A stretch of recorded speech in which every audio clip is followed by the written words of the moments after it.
Hello student welcome to online study ધોરણ 11 arts વિષય મનોવિજ્ઞાન અને ચેપ્ટર નંબર છે 7 વાણી અને ભાષા અને પ્રત્યાયન. વિદ્યાર્થી મિત્રો, ભાષા અને પ્રત્યાયન, ભાષા એટલે કે વાણી, અલગ અલગ પ્રકારની વાણીની શરૂઆત, ભાષાની શરૂઆત વગેરે વિશે આપણે વાત કરી. ભાષા શું છે એની આપણે પાઠની શરૂઆત કરી ત્યારે આપણે જે આપણી અભિવ્યક્તિ માટે કંઈક બીજાને કંઈક કહેવું હોય એના માટે આપણે ભાષાનો ઉપયોગ કરીએ અને એ ભાષાની શરૂઆત કેવી રીતે થાય એની આપણે ચર્ચા કરી કે બાળક જે છે એ પહેલી વખત મા એવા ટૂંકા અક્ષરો, એક અક્ષરોને બોલતા શીખે, પછી એવા એક અક્ષરોને જોડીને બોલતા શીખે. આ રીતે બાળક બોલતા શીખે. ભાષા જે છે એની અલગ અલગ મનોવૈજ્ઞાનિકોએ વ્યાખ્યા આપી, જેમાં આપણે સેન્ટ્રોક જે મનોવૈજ્ઞાનિક છે એની આપણે વ્યાખ્યા જોઈ હતી કે મૌખિક, લેખિત અને સંકેતોમાં જે પ્રત્યાયનનું એક સ્વરૂપ છે એ ભાષા છે, કે મૌખિક હોય કે લેખિત હોય કે પછી ઈશારાઓથી સમજાવવામાં આવે, એ બધું શું છે? ભાષા છે. પછી NCERTની એક આપણે 2006ની એક વ્યાખ્યા જોઈ. પછી આપણે વાત કરી વાણી વિકાસ વિશે, કે વાણીનો વિકાસ કેવી રીતે થાય છે, વાણીની શરૂઆત કેવી રીતે થાય છે. બાળક એવા કિકિયારીઓને કિલકિલાટ સાથે ધીમે ધીમે બોલતા શીખી જાય છે. એનો અમુક નિશ્ચિત સમય હોય છે, 8 મહિના, 9 મહિના, 12 મહિના, 18 મહિના. એ સમયગાળા દરમિયાન એનામાં અલગ અલગ પરિવર્તનો આવે છે અને એ રીતે એ ભાષા શીખે છે. 18 થી 20 મહિનાનું બાળક થાય એટલે શું કરે? બધા શબ્દો ભેગા કરીને બોલવાનું શીખી જાય. પછી મનોવૈજ્ઞાનિકોએ વાણી વિકાસના સિદ્ધાંતો આપ્યા. એમાં આપણે સિદ્ધાંતો વિશે ચર્ચા કરી કે વાતાવરણ સિદ્ધાંત, વાતાવરણમાંથી બાળક શીખે છે બોલતા, બરાબર?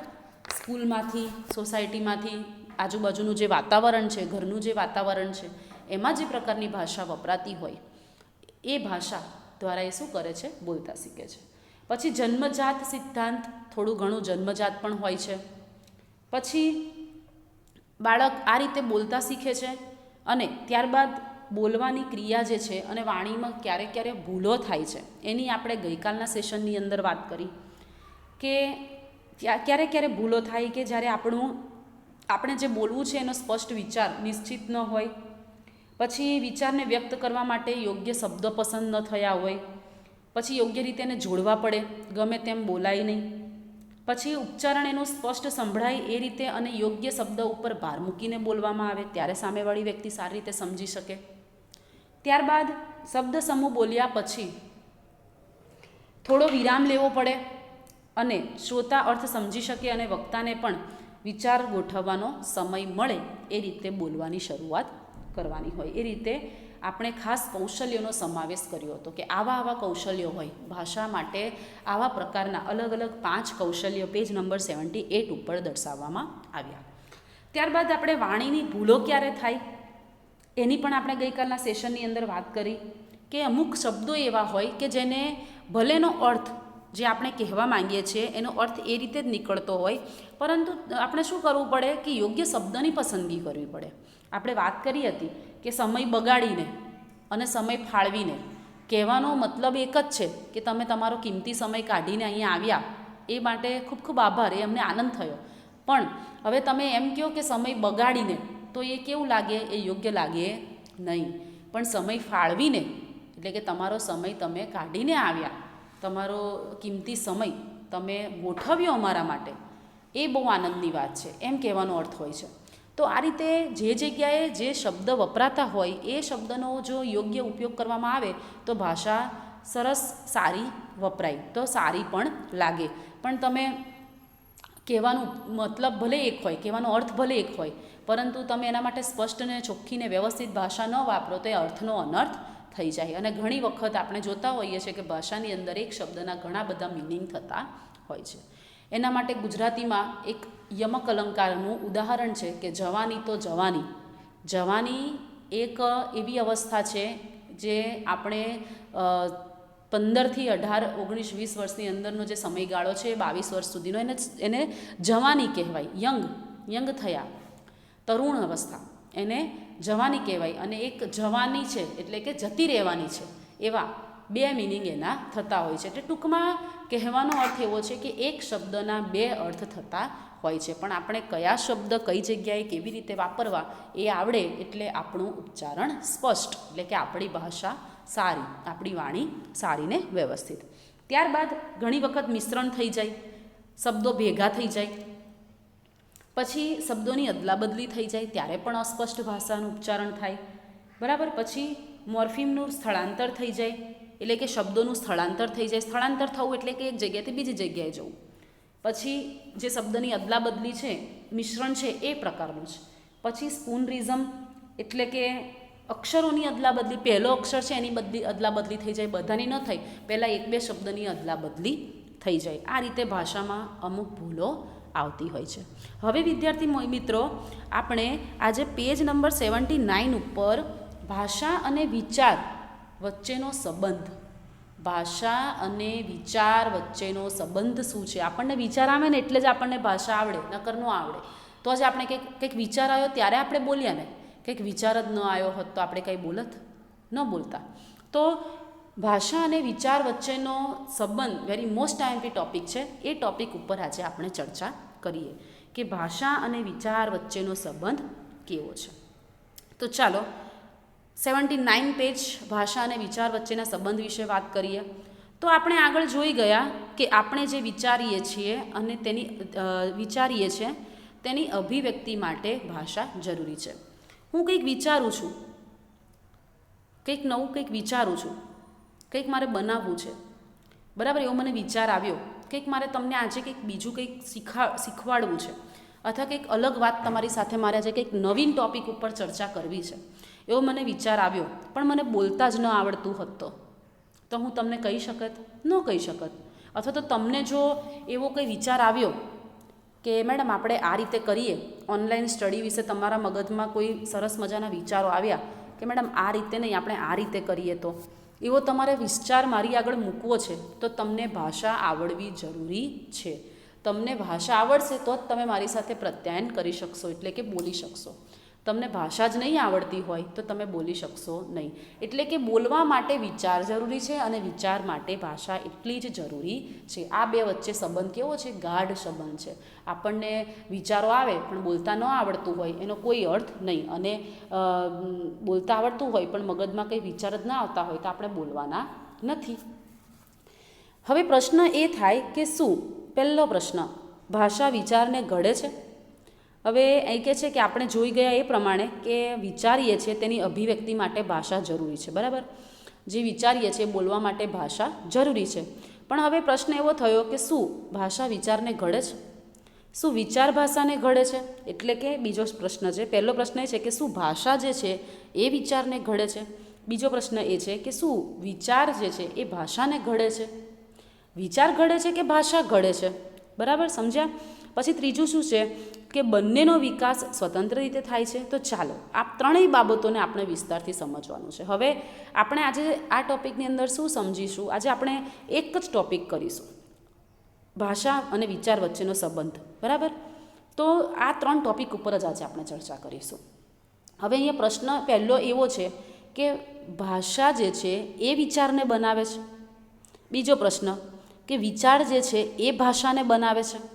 અને ત્રીજો કે આ બંને સ્વતંત્ર છે, બે અલગ અલગ છે અને બંને પોતાની રીતે કામ કરે છે. ભાષા પણ સ્વતંત્ર છે, એ પોતાની રીતે કામ કરે છે, અને વિચાર જે છે એ પણ પોતાની રીતે સ્વતંત્ર રીતે કાર્ય કરે છે. એ વસ્તુનો આપણે વિચાર કરવાનો છે. પહેલું, ભાષા વિચારને ઘડે છે. ચલો પહેલા ટૉપિક ઉપર ચર્ચા કરીએ કે ભાષા જે છે એ વિચારને ઘડે છે. ભાષા વિચારને બનાવે છે. આપણને ભાષા આવડે છે એટલે વિચાર આવે છે એવું કહેવું છે. ચલો જોઈએ. બેન્જામિન લી ફ્યોહર્ફનો મત છે કે ભાષા વિચારના વિષય વસ્તુને નક્કી કરે છે. હવે આ જે મનોવૈજ્ઞાનિક છે બેન્જામિન લી ફ્યોહર્ફ એ એવું કહે છે કે ભાષા જે છે એ વિચારના વિષય વસ્તુને નક્કી કરે છે. ભાષા જે છે એ વિચારના વિષય વસ્તુને નક્કી કરે છે. ભાષા જે છે એના લીધે વિચાર આપણને આવે છે. એ જ આપણી ભાષા જ આપણા વિચારને નક્કી કરે છે.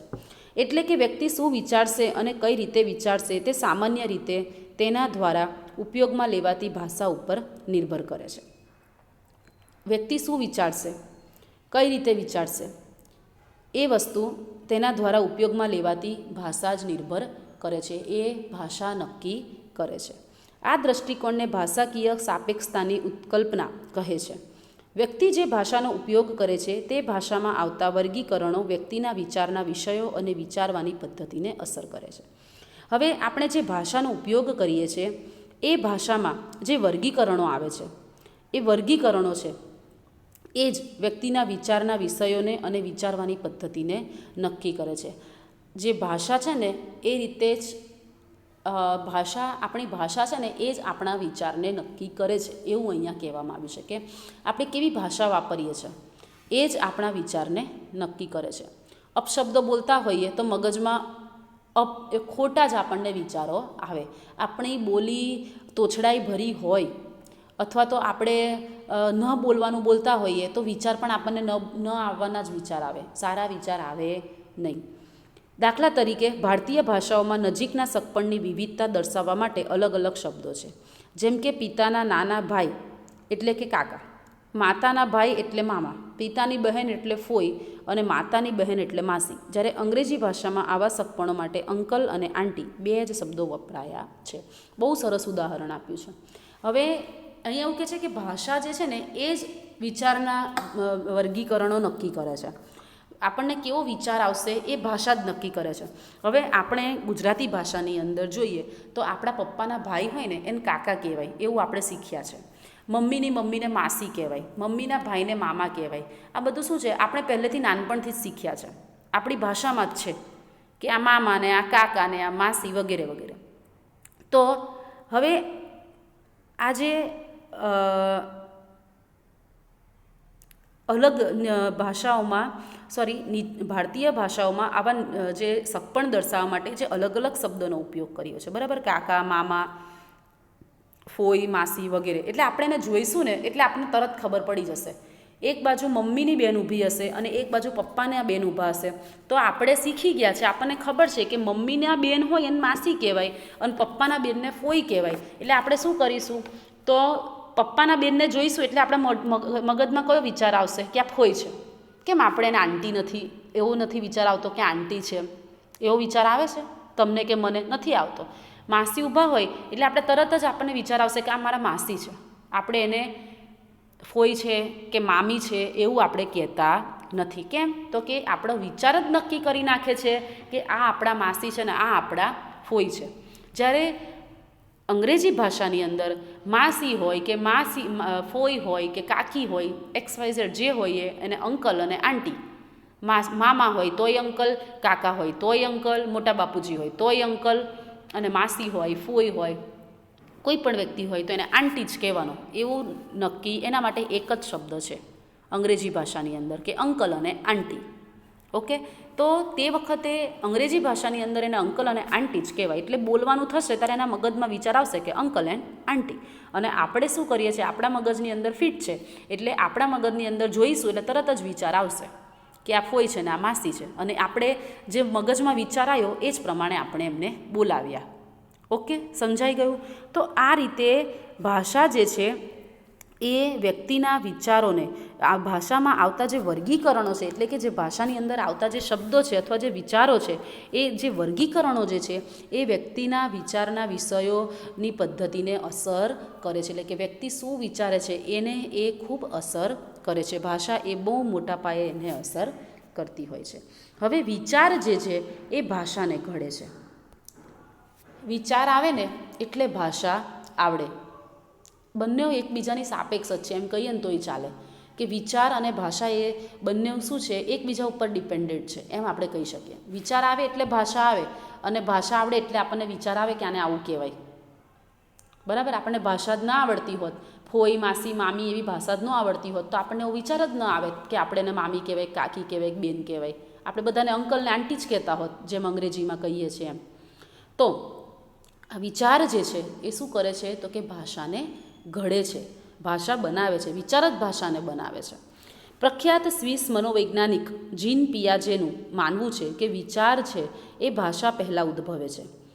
વિચાર એ ભાષા પહેલાં ઉદ્ભવે છે અને ભાષાના શબ્દો ઉપર અસર કરે છે. એટલે કે વિચારના ઉદ્ભવ માટે ભાષા જરૂરી નથી, શબ્દોના અર્થ સમજવા માટે પણ પહેલાં વિચાર કરવો જરૂરી છે. હવે સ્વિસ મનોવૈજ્ઞાનિક જીન પિયાજે એવું કહે છે કે વિચાર જે છે એ ભાષા પહેલાં ઉદ્ભવે છે. આપણને ભાષા આવડે એ પહેલાં વિચાર આવી જાય છે મગજમાં અને ભાષાના શબ્દો ઉપર તે અસર કરે છે અને જે વિચાર છે એ બોલવા માટે અસર કરે છે. આપણે ઘણી વખત નથી વાત કરતાં કરતાં કહેતા કે મને એક વિચાર આવ્યો, લે હું તને કહું કે મને આવો વિચાર આવ્યો. એટલે વિચાર આવ્યો એટલે આપણે બોલવાનું શરૂઆત કરી કે તને ખબર છે મને કાલે કેવો વિચાર આવ્યો તારા વિશે, એમ કરીને આપણે ઘણી વખત વાત કરતા હોઈએ છીએ. તો વિચાર આવે છે એટલે શું થાય છે, ભાષા આપોઆપ આવડે છે. એટલે કે આ ભાષાનો ઉદ્ભવ થાય છે. એટલે કે વિચારના ઉદ્ભવ માટે ભાષા જરૂરી નથી. ઉદ્ભવ માટે ભાષા જરૂરી નથી. શબ્દોના અર્થ સમજવા માટે પણ પહેલાં વિચાર કરવો જરૂરી છે. એટલે કે ખાલી ભાષાના ઉદ્ભવ માટે જરૂરી નથી વિચાર, પરંતુ શબ્દોનો અર્થ સમજવા માટે પણ પહેલાં વિચાર કરવો જરૂરી છે. પિયાજે દલીલ કરે છે કે બાળકો આ દુનિયાનું આંતરિક નિરૂપણ વિચારણાના માધ્યમથી જ કરે છે. દાખલા તરીકે જ્યારે બાળક કંઈક જુએ છે અને તેની નકલ કરે છે ત્યારે વિચારણાની પ્રક્રિયા કે જેમાં ભાષા રહેલી હોતી નથી તે અવશ્ય ઉદ્ભવે છે. હવે બાળક કંઈક જુએ, અહીંયા આપણને ઉદાહરણ આપ્યું છે. જીન પિયાજે દલીલ કરે છે કે બાળકો આ દુનિયાનું આંતરિક નિરૂપણ વિચારણાના માધ્યમથી જ કરે છે. એટલે કે બાળક જે છે એ દુનિયાનું આંતરિક એટલે અંદરનું જે નિરૂપણ જે છે, ઓબ્ઝર્વેશન છે, એ પણ વિચારથી જ કરે છે. એના માટે એક ઉદાહરણ આપ્યું કે બાળક કંઈક જુએ છે તેની નકલ કરે છે ત્યારે વિચારણાની પ્રક્રિયા કે જેમાં ભાષા રહેલી હોતી નથી તે અવશ્ય ઉદ્ભવે છે. હવે બાળક જે છે એ જે જોવે, જે નિરીક્ષણ કરે એની નકલ કરે. નાના બાળકો હોય, ખાસ કરીને આપણે બધા નાના હતા ત્યારે શું કરતા, તો સ્કૂલમાં જોઈએ કે આપણા ટીચર કેવી રીતે ભણાવે છે, પછી ઘરે આવીને હંમેશા આપણે ટીચર રમતા અને ટીચર રમીએ અને એમાં આપણે શું કરતા, આપણા ટીચરો જેવી નકલ આપણે ઘરે આવીને કરતા. તો ત્યારે વિચારણાની પ્રક્રિયા કે જેમાં ભાષા રહેલી હોતી નથી તે અવશ્ય ઉદ્ભવે છે. એમાં કોઈ ભાષા નથી હોતી છતાં પણ ભાષા એક પ્રકારની ભાષા એ ઉદ્ભવે છે. વિચારણાથી ભાષા ઉદ્ભવે છે. કોઈ ચોક્કસ ભાષા નથી છતાં પણ એ ઉદ્ભવે છે. બાળક દ્વારા બીજાના વર્તનનું નિરીક્ષણ કરવામાં અને તે વર્તનનું અનુકરણ કરવામાં વિચારણાનો જ ઉપયોગ થાય છે. મારે કોઈ હવે અમુક વસ્તુ જે નિરીક્ષણ કરીને એની નકલ કરવી હોય ને એમાં ભાષા જરૂરી નથી, માત્ર ને માત્ર નિરીક્ષણ જ જરૂરી છે. તો અહીંયા એવું કહે છે કે બાળક દ્વારા જ્યારે કોઈ બીજાની ઓબ્ઝર્વ કરવું કોઈ વસ્તુને અને પછી એનું નિરીક્ષણ કરવું, એના માટે વિચાર જ જરૂરી છે. એમાં ભાષાનો ઉપયોગ થતો નથી, તેમાં કોઈ શંકા નથી. વિચારણાના સાધનોમાં ભાષા માત્ર એક સાધન છે, પરંતુ તે વિચારના ઉદ્ભવવા માટે જરૂરી નથી. વિચારણાના સાધનોમાં ભાષા જે છે માત્ર એક સાધન છે, પરંતુ તે વિચારના ઉદ્ભવ માટે જરૂરી નથી. હવે અહીંયા વિચાર જે છે એ ભાષાને ઘડે છે.